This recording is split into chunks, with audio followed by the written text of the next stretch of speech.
Tutulak na bukas patungong Bajo de Masinloc sa West Philippine Sea. Ang atin ito koalisyon para maghatid ng tulong sa mga Pilipinong mangingisda.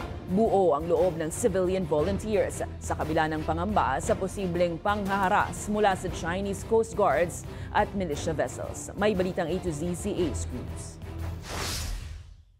Isang araw bagong paglalayag ng atin ito koalisyon sa West Philippine Sea, determinado mga miyembro na magtagumpay sa kanilang misyon. Yan ay malayang paglalayag sa karagatang bahagi ng teritoryo ng Pilipinas, maglagay ng boya na may katagang WPS atin ito at magbigay tulong sa mga mangingisda sa Bajo de Masinloc. Third objective, and this is for us one of the most important missions of this objective, we want to be able to show solidarity and support to the fisherfolk communities who are most affected by what China is doing in our own waters. So we want to give fuel, food packs to fisherfolk who are in the vicinity of Bajo de Masinloc. Ayon sa koalisyon, panahon na para labanan ang hindi matigil-tigil na pangharas ng China sa mga Pilipinong mangingisda sa West Philippine Sea. Just because you have greater power economically, politically, militarily, you have no right to keep dictating the rules unilaterally. Pinasinungalingan din ng koalisyon ang lumabas na online report na pinondohan umano sila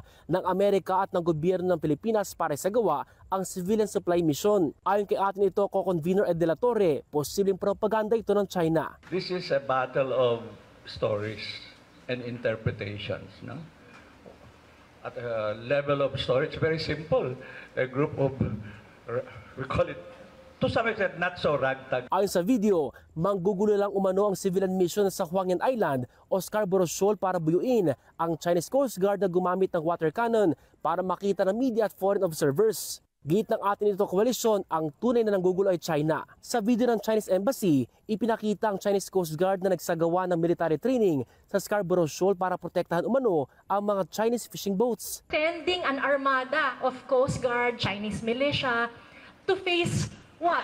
A squadron of wooden fishing boats? Kaya nakahanda ang Philippine Civilian Mission sakaling maging agresibo ang Chinese Coast Guards at gumamit ng dahas. Kasama rin po sa ating contingencies, possible rerouting, evasive measures, but definitely no provocative confrontation with the Chinese marine vessels. Nauna ng tiniyak ng Philippine Coast Guard na nakahanda itong umalalay sa kaligtasan ng supply mission, kabilang ang ipinatupad ng mas mahigpit na patrolling at monitoring sa lugar. Para sa Balitang A to Z, Ace Cruz.